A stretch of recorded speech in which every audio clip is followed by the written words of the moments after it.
जय हिंद साथियों, स्वागत है आपके अपने परिवार गांव की पाठशाला में। आज के इस नए लेक्चर पर हम लोग बात करेंगे प्राचीन इतिहास के लेक्चर नंबर 6 के बारे में। इससे पहले हमने लेक्चर 5 यानी 1 से लेकर 5 तक का अध्ययन 1 बाई 1 करके हम लोग डिस्कशन कर चुके हैं।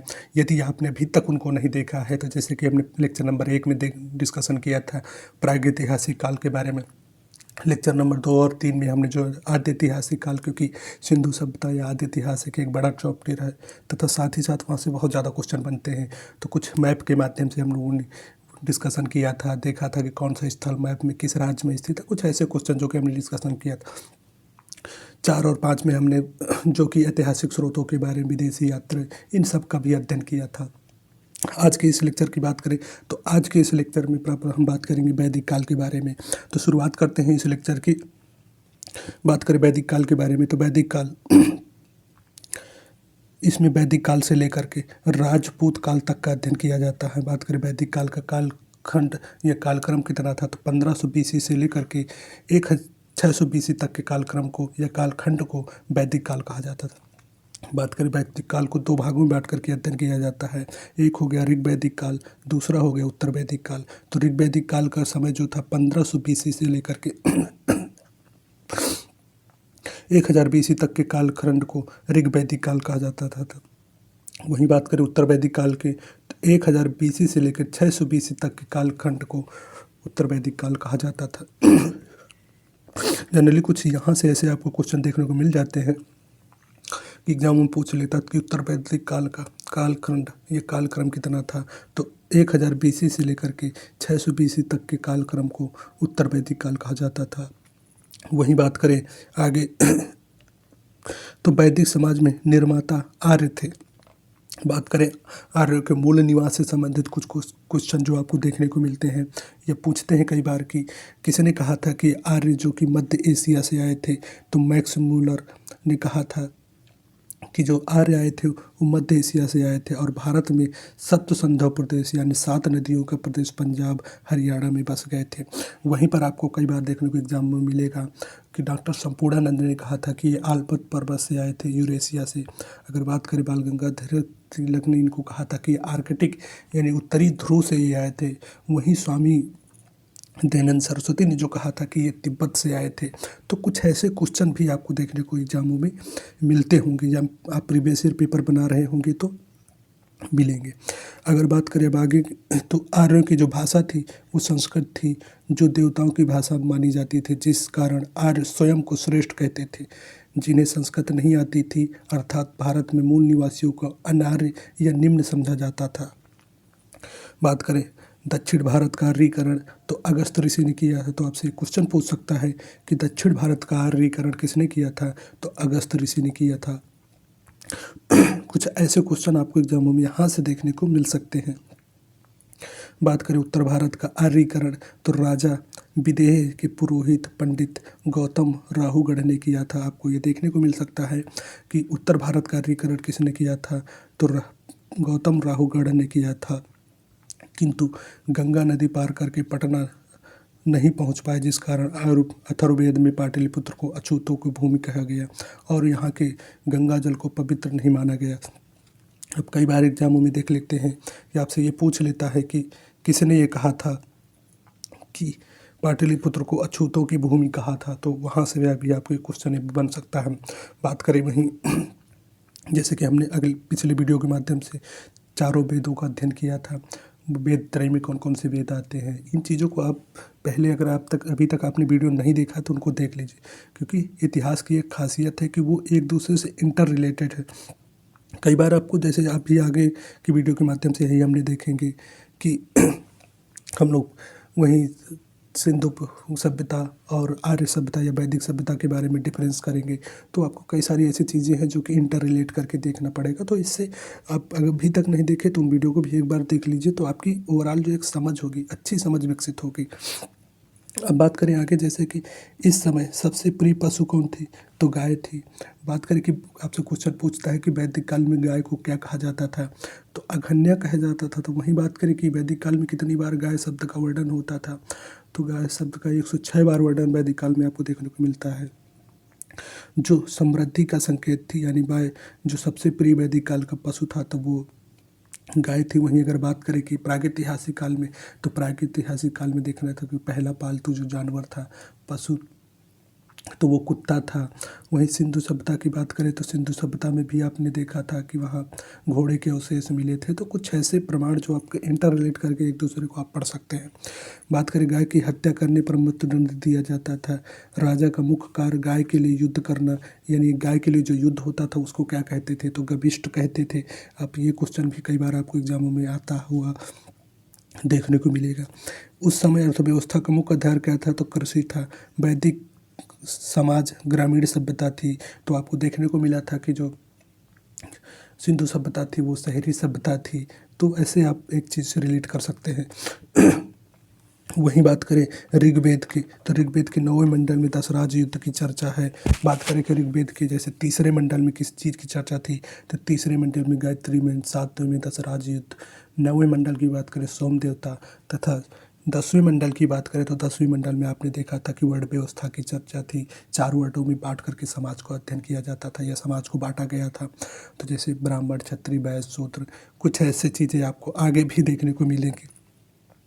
बात करें आगे, तो जो आर्य अनार्य के बीच हुआ था, यानी 10वें मंडल 7वें मंडल में दशराज युद्ध की चर्चा है जो आर्य और अनार्य के बीच हुआ था। तो आपसे ये पूछ सकता है कि दशराज युद्ध किस नदी के तट पे हुआ था, आप लोग कमेंट करके भी बता सकते हैं।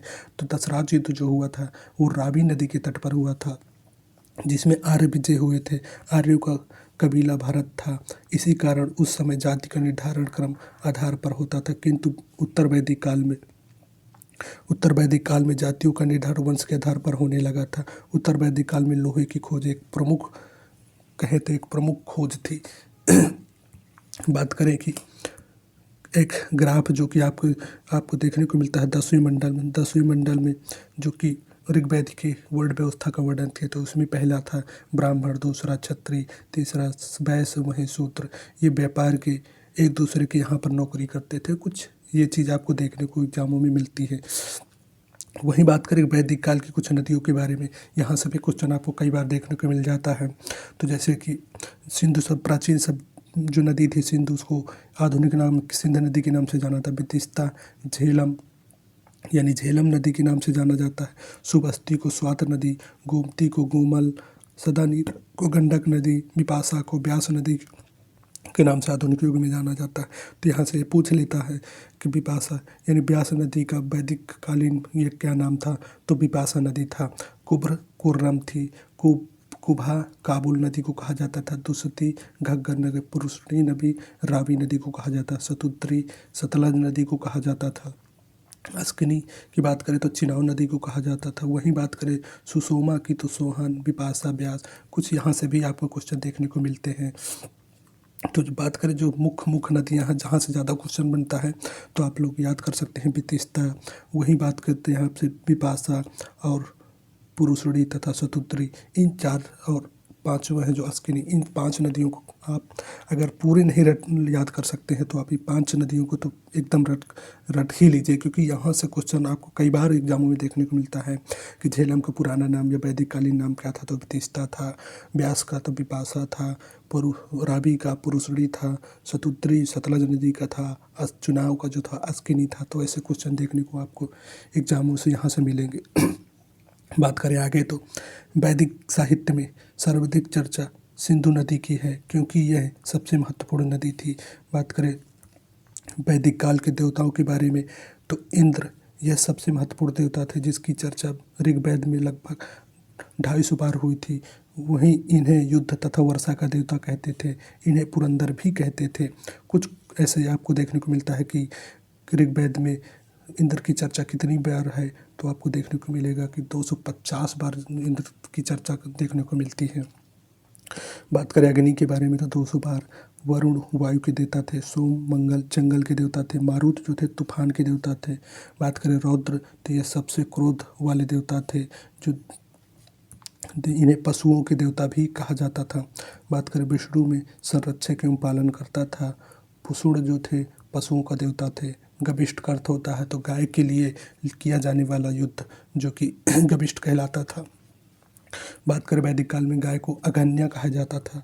अब ये भी आपको कई बार उस यहाँ से भी आपको देखने को मिले होंगे क्वेश्चन, तो आप इस चीज़ को भी याद रखिए। गाय को अघन्या कहा जाता था। सीता का अर्थ होता है हल से जोती हुई जमीन पर पड़ा निशान। बात करें आगे तो सॉरी, वैदिक काल की सामाजिक व्यवस्था के बारे में बात करें तो वैदिक काल को, सामाजिक व्यवस्था की अगर बात करें तो वैदिक काल को सबसे बड़ा जो पद होता था वो राजा का होता था, जिसमें जनता चुनती थी।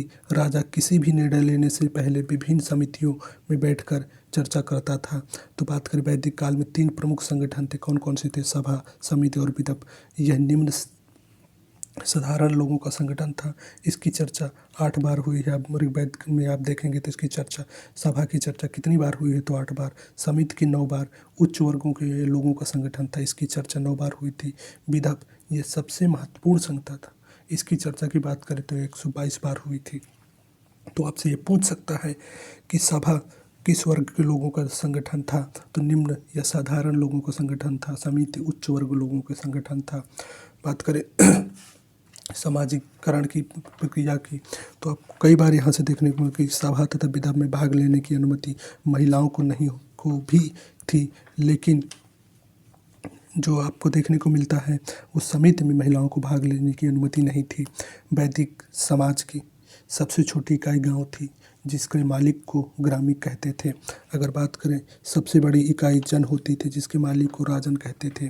तो वहीं बात करें सामाजिकरण की, तो पहला परिवार, फिर ग्राम, 20 जनपद, कुछ ऐसे आपको देखने को सामाजिकरण मिलता था। सबसे बड़ी इकाई जो कि जन होती थी, बात करें जिसमें मालिक को राजन कहते थे। उत्तर वैदिक काल में लोहे की खोज हो जाने के कारण कृषि तथा अर्थव्यवस्था में तेजी से परिवर्तन होने लगा।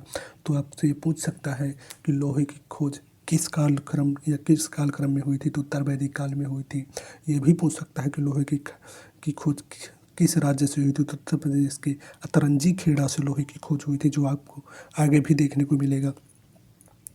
और समाज धीरे धीरे ग्रामीण सभ्यता से नगरीय सभ्यता की ओर अग्रसर होने लगा। जन का आकार बढ़कर जनपद हो गया और यह जनपद आगे चलकर महाजनपद का रूप ले लिया। बात करें महाजनपद काल, तो सिंधु सभ्यता के बाद दूसरी सबसे बड़ी नगरीय सभ्यता महाजनपद थे। भारत में कुल 16 महाजनपद थे, जो आगे की वीडियो के माध्यम से हम लोग इसका डिस्कशन करेंगे। जिनकी यानी 16 महाजनपदों, तो आपसे ये भी पूछ सकता है कि 16 महाजनपदों की चर्चा बौद्ध ग्रंथ किस में है? तो अंगुत्तर निकाय। जबकि जैन धर्म भगवती सूत्र में 16 महाजनपदों की चर्चा आपको देखने को मिलती है। 16 महाजनपद में सबसे समृद्ध तथा सबसे शक्तिशाली महाजनपद कौन सा था? तो मगध महाजनपद, जो कि सबसे शक्तिशाली था, जो आगे चलकर इन जनपदों पर अधिकार कर लिया। वैदिक काल में टैक्स को बलि कहते थे। तो आपसे ये भी पूछ सकता है, तो वैदिक काल में जो टैक्स लिया जाता था उसको क्या कहते थे? तो बलि कहते थे। जबकि देवता को खुश करने के लिए पशु बलि दी जाती थी। वहीं बात करें आगे, तो इस समय घड़ा, मनका व मृदभांड 4 प्रकार के होते थे। धूसर मृदभांड, काला मृदभांड, लाल मिश्रित मृदभांड तथा मिश्रित मृदभांड। तो सर्वाधिक प्रचलन धूसर मृदभांड का होता था, जिस पर चित्र बने होते थे, जिस कारण इससे चित्रित धूसर मृदभांड भी कहते थे। बात करें मिश्रित मृदभांड, तो लाल एवं काला दोनों मिश्रण होता था। वैदिक काल में 3 प्रकार के यज्ञ होते थे। कई बार यहाँ से आपको क्वेश्चन देखने को मिलेगा। तो अश्वमेध यज्ञ, राजसूय यज्ञ, वाजपेयी यज्ञ तथा राजसूय यज्ञ। तो आपसे ये पूछ सकता है वाजपेयी किससे संबंधित है? तो राजा के शक्ति प्रदर्शन से संबंधित था। राजसूय यज्ञ की बात करें तो राजाभिषेक के समय जो यज्ञ होते थे, तो राजसूय यज्ञ होते थे। अश्वमेध की बात करें तो इसमें घोड़ा को यज्ञ करके छोड़ दिया जाता था। जहाँ तक घोड़ा जाता था वहाँ तक का क्षेत्र राजा का ले लेता था। घोड़ा को रोकने वाले व्यक्ति को राजा से युद्ध करना पड़ता था। तो इसमें अश्वमेध यज्ञ में कुछ ऐसा प्रावधान होता था। वाजपेयी यज्ञ की बात करें शक्ति प्रदर्शन के लिए होता था। राजसूय यज्ञ राज्याभिषेक के समय होता था। बात करें उत्तर वैदिक काल में, तो जब अतरंजी खेरी में लोहे की खोज हुई, तो उत्तर वैदिक काल की अर्थव्यवस्था पशुपालन के साथ साथ कृषि पर आधारित हो गई थी, जो कि आपको ये पूछता है कई बार एग्जामों में। अब बात करें आगे, जैसे कि आप देख रहे हैं। कई बार यहाँ से भी आपको क्वेश्चन देखने को मिलता है कि सांख्य दर्शन की रचना किसने की थी, व्याय दर्शन की रचना किसने की थी, योग दर्शन की रचना की थी। तो वैदिक काल में 6 दर्शन दिए गए थे, जिसमें सांख्य दर्शन, व्याय दर्शन, योग दर्शन, वैशेषिक दर्शन, उत्तर मीमांसा तथा पूर्वी मीमांसा। तो अब सांख्य दर्शन जो कपिल मुनि के द्वारा लिखी गई थी, व्याय दर्शन जो गौतम ने दिया था, योग दर्शन पतंजलि के द्वारा दिया गया था, वैशेषिक दर्शन कणाद के द्वारा, उत्तर मीमांसा वादरायण के द्वारा, पूर्वी मीमांसा जैमिनी के द्वारा। तो आप इस चीज़ को याद कर सकते हैं, 102 बार आप इन चीज़ों को, सांख्य दर्शन कपिल मुनि, व्याक दर्शन गौतम ऋषि, योग दर्शन पतंजलि, वैशेषिक दर्शन कणाद, उत्तर मीमांसा वादरायण, पूर्वी मीमांसा जैमिनी। तो आपको यहाँ से कई बार क्वेश्चन देखने को मिलते होंगे। गौतम बुद्ध के अधिकतर उपदेश सांख्य दर्शन से लिए गए हैं। बात करें सिंधु सभ्यता और वैदिक सभ्यता में अंतर की बात करें तो सिंधु या हड़प्पा सभ्यता तथा वैदिक काल जो सभ्यता थी, सिंधु सभ्यता जो थी नगरीय सभ्यता थी, वहीं जो वैदिक कालीन सभ्यता थी वो ग्रामीण सभ्यता थी। अगर बात करें जो हिंदू सभ्यता थी वो मात्र सत्रात्मक थी, वहीं जो वैदिक सभ्यता थी वो पितृ सत्रात्मक थी। जो प्रमुख पशु या था तो वो बैल था सिंधु सभ्यता में, वहीं अगर वैदिक सभ्यता की बात करें तो प्रमुख पशु जो कि गाय था। अगर बात करें वहीं आद्य ऐतिहासिक काल या प्रागैतिहासिक काल के बारे में तो वहाँ पर जो प्रमुख पशु था तो कुत्ता हुआ करता था। बात करें नियोजन के तो सिंधु सभ्यता में नियोजन होता था, जबकि वैदिक सभ्यता में सामाजिक नियोजन था। सिंधु सभ्यता के लोग युद्ध से परिचित नहीं थे, जबकि वैदिक काल में गाय के लिए गविष्ट युद्ध होता था। कांसे की खोज एक प्रमुख सिंधु सभ्यता की यानी एक प्रमुख खोज जो थी कांसे की खोज थी। वहीं वैदिक काल की बात करें तो उत्तर वैदिक काल में लोहे की खोज एक प्रमुख थी। अगर बात करें प्रागैतिहासिक काल के बारे में तो प्रागैतिहासिक काल के माध्यम से जो खोज किया गया था वो किया गया था तांबा खोजा गया था, पहला धातु भी तांबा था। बात करें आगे तो कृषि व्यापार व कृषि पशुपालन, अगर सब यानी सिंधु सभ्यता की बात करें तो कृषि व्यापार के साथ साथ व्यापार होता था। वहीं वैदिक काल की बात करें तो वैदिक काल में कृषि के साथ पशुपालन होता था। बात करें प्रमुख देवताओं के बारे में तो सिंधु सभ्यता में जो था शिव तथा मातृ देवी की पूजा होती थी। लेकिन अगर बात करें जो कि आपके वैदिक सभ्यता में आपको देखने को मिलेगा कि वैदिक सभ्यता में इंद्र देवता महत्वपूर्ण देवता थे। वहीं बात करें वैदिक कालीन कुछ प्रमुख महिलाओं के बारे में तो जो वैदिक काल की प्रमुख महिलाएं थीं अगर ऋग्वैदिक काल की बात करें तो आपको अपाला घोषा देखने को मिलती हैं। अपाला घोषा कुछ प्रमुख महिलाएं थीं। वहीं अगर बात करें कि उत्तर वैदिक काल में तो मैत्री, गार्गी और कात्यायनी जैसी कुछ महिलाएं जो विदुषी महिलाएं, कई बार आपसे एग्जामों में ये पूछ लेता है कि उत्तर वैदिक काल की जो विदुषी महिलाएं थी उन कौन कौन सी थी, तो मैत्री थी, गार्गी थी और कात्यायनी थी। अगर वहीं बात करें ऋग्वेद काल की महिलाएं जो थी तो वहाँ से आपको देखने को मिलेगा कि अपाला घोषा ये विदुषी महिलाएं थी। वहीं अगर बात करें कि राजा का पद किस कालक्रम में वंशानुगत हुआ था तो उत्तर वैदिक काल में राजा का पद वंशानुगत हुआ था। अगर बात करें कि विवाह की जो प्रथा थी तो अनुलोम प्रतिलोम विवाह किस कालखंड में होता था तो ये उत्तर वैदिक काल में होता था। अब बात करते हैं कुछ वन लाइनर क्वेश्चन के माध्यम जो कि कई बार आपके रिवीजन में काफ़ी सहयोग करते हैं। तो अथर्ववेद में 2 संगठन की प्रजापति 2 पुत्रियों की समान माना गया वे संगठन थे सभा व समिति। किस ग्रंथ में पंचम वेद के रूप में इतिहास में पुराण की व्याख्या है? पुराण में। लोकप्रिय गायत्री मंत्र का उल्लेख किस वेद में किया गया है? ऋग्वेद के 3 खंड में देखने को मिलेगा आपको। शूद्र शब्द का सर्वप्रथम उल्लेख ऋग्वेद के किस मंडल में किया? तो 10वें मंडल में, जो कि वर्ण व्यवस्था से संबंधित है। किन 2 मंडलों में ऋग्वैदिक कार्य के और लौकिक जीवन व दार्शनिक जीवन चिंतन के साथ उपलब्ध होते हैं? तो पहला व 10वां मंडल। अगर बात करें किस ऋषि ने दक्षिण भारत कार्यकरण किया था? तो अगस्त ऋषि ने। वहीं बात करें उत्तर भारत कार्यकरण तो उत्तर भारत का राहुगढ़ ने किया था। वैदिक समाज 4 वर्गों में विभाजित उल्लेख किस ग्रंथ में प्राप्त होता? ऋग्वेद के पुरुष सूक्त में। वैदिक कार्य द्वारा उत्पादित सबसे प्रमुख खाद्यान्न था तो यव था। यव को यानी जौ को यव कहा जाता था। वहीं आपको देखने को मिलेगा कि गेहूँ को गोधुन और चावल को ब्रीही कहा जाता था। वहीं गाय की बात करें तो वैदिक काल में गाय को अघन्या कहा जाता था। बात करें आगे तो पुनर्जन्म के सिद्धांत का प्रथम स्पष्ट साक्ष्य किस ग्रंथ में प्राप्त होता है? तो बृहदारण्यक उपनिषद। किस अधिकारी को राजनिर्माता के रूप में जाना जाता था? तो ग्रामीणी को। ऋग्वैदिक काल के लोग इंद्र का किस प्रयोजन से आवाहन करते थे? भौतिक सुख एवं विजय के लिए वजह से। किस वेद का विद्वानों पर सर्वाधिक भाष्य लिखे गए? तो यजुर्वेद पर। यजुर्वेद एक ऐसा वेद था जो गद्य और पद्य दोनों में वर्णित है। अगर बात करें वैदिक साहित्य में अथर्ववेद को क्या कहा जाता? तो ब्रह्मवेद कहा जाता था। वही बात करें ऋग्वेद में यमुना कितनी बार उल्लेख किया गया? तो 3 बार उल्लेख मिलता है। वैदिक काल में मुख्य विवाह संस्कार पाणी ग्रहण था। अगर बात करें किसने उल्लेख किया कि ब्राह्मण ग्रंथ को बसंत में क्षत्रियों को, ग्रीष्म में वैश्य को, शीत में और रथकार को वर्षों में अग्निहोत्र करना चाहिए? तैत्तिरीय ब्राह्मण ग्रंथ में। बात करें तैत्तिरीय ब्राह्मण ग्रंथ किस वेद या किस वेद का ब्राह्मण ग्रंथ है? तो आपको देखने में ऋग्वेद का शतकीय तैत्तिरीय जो कि आपका ऋग्वेद ब्राह्मण ग्रंथ का उपवेद है। किस विवाह के अंतर्गत कन्या के पिता अथवा उसकी संबंधी द्वारा धन लेकर कन्या विवाह करना आता था? असुर विवाह के अंतर्गत। बात करें किस वेदांग से हमें शब्दों की उत्पत्ति के संबंध में पता चलता है? तो निरुक्त से। ऋग्वैदिक सभ्यता मुख्यतः किन क्षेत्रों में केंद्रित थी? पंजाब व दिल्ली में। बात करें ऋग्वेद के 10वें मंडल में तो पहली बार उल्लेख मिलता है सूत्र का। सत्यमेव जयते मुंडक उपनिषद से लिया गया था। सर्वप्रथम किस उपनिषद में ब्रह्मचर्य, गृहस्थ, वानप्रस्थ एवं 4 आश्रमों की चर्चा है? तो ज्वालो उपनिषद में आपको देखने को यहाँ से क्वेश्चन मिलते होंगे। ऋग्वेद में उल्लिखित नदियों में सर्वाधिक महत्वपूर्ण सरस्वती थी। ऋग्वेद युग की सर्वाधिक प्राचीन संस्था तो विदत थी। किस वेद की रचना गद्य एवं पद्य में? तो यजुर्वेद। अगर बात करें किस साहित्य में पहली राजसूय अश्वमेघ यज्ञों का उल्लेख है? तो ब्राह्मण ग्रंथ में।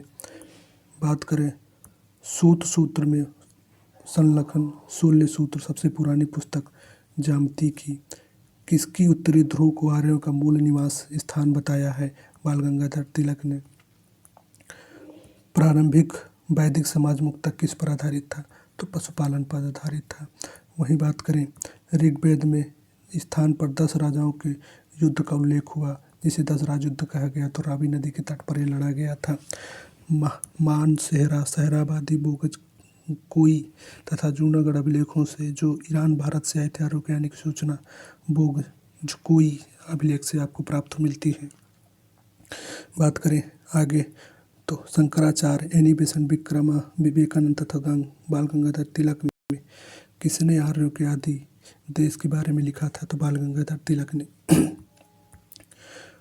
पुरुष मेद का उल्लेख हुआ है शतपथ ब्राह्मण में। शतपथ ब्राह्मण उल्लेखित राजा विदेह माध्यम से संबंधित ऋषि थे। ऋषि गौतम राहुगण थे। गोत्र शब्द का प्रयोग सर्वप्रथम हुआ था ऋग्वेद में। गोत्र प्रथा की शुरुआत हुई थी उत्तर वैदिक काल में। ऋग्वैदिक काल में जनता मुख्यतः निवास करती थी। तो बलि एवं कर्मकांड पर सिंधु सभ्यता सरस्वती विदेश तथा यमुना में से किस नदी जिसे ऋग्वेद में मते तमा, देवी तमा एवं नदी तमा के रूप में संबोधित किया गया था? तो सरस्वती थी। वहीं प्राचीन काल में आर्यों के जीविकोपार्जन का मुख्य साधन क्या था?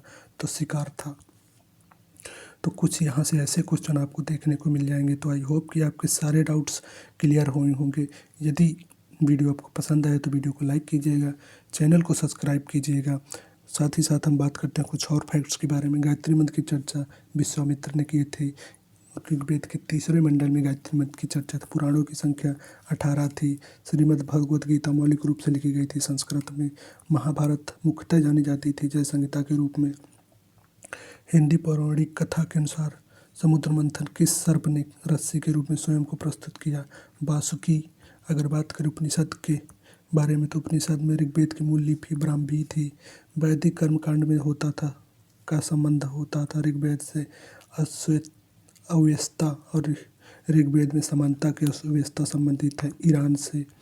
अघन्य माना जाता है गाय को। बात करें वैदिक काल में प्रारंभ महत्वपूर्ण मूल्यवान संपत्ति समझा गया गाय को। संस्कारों की संख्या 16 थी। जीविका उपार्जन वेद वेदांग पढ़ाने वाला अध्यापक उपाध्याय कहलाता था। वैदिक युग में प्रचलित लोकप्रिय शासन प्रणाली वंश परंपरागत राजतंत्र था। सभा समिति को प्रजापति की दो पुत्री बहनें अथर्ववेद में कहा गया है। आयुर्वेद जीवन का विज्ञान उल्लेख अथर्ववेद में है। सर्वाधिक ऋग्वैदिक सूक्त समर्पित है इंद्र को। ऋग्वेद में इंद्र के बाद सर्वाधिक संख्या में मंत्र संबंधित हैं अग्नि से। बात करें ऋग्वेद में युद्ध देवता समझा जाता है इंद्र को। पूर्व वैदिक काल का सर्वाधिक प्रमुख देवता इंद्र थे। गायत्री मंत्र नाम से प्रसिद्ध मंत्र ऋग्वेद में मिलता है कि ऋग्वेद के तीसरे मंडल में आपको गायत्री मंत्र की देखने की चर्चा मिलती है। तो आई होप कि हम लोग यहाँ से जितने भी संबंधित क्वेश्चन हैं उन सभी को डिस्कशन कर लिया। कल की वीडियो यानी नेक्स्ट वीडियो के माध्यम से हम इससे संबंधित जितने भी क्वेश्चन बन सकते हैं उन सभी क्वेश्चन को 1 बाय 1 करके डिटेल में डिस्कशन कर, क्योंकि कई बार यहाँ से काफ़ी क्वेश्चन आपको एग्जामों में देखने को मिलते हैं। तो आज की वीडियो में फिलहाल इतना ही रखते हैं। मिलते हैं नेक्स्ट वीडियो में कुछ नई जानकारी के साथ। यदि वीडियो आपको पसंद आए तो वीडियो को लाइक कीजिएगा, चैनल को सब्सक्राइब कीजिएगा। तो फिलहाल आज की वीडियो में इतना ही। मिलते हैं नेक्स्ट वीडियो में। जय हिंद, जय भारत।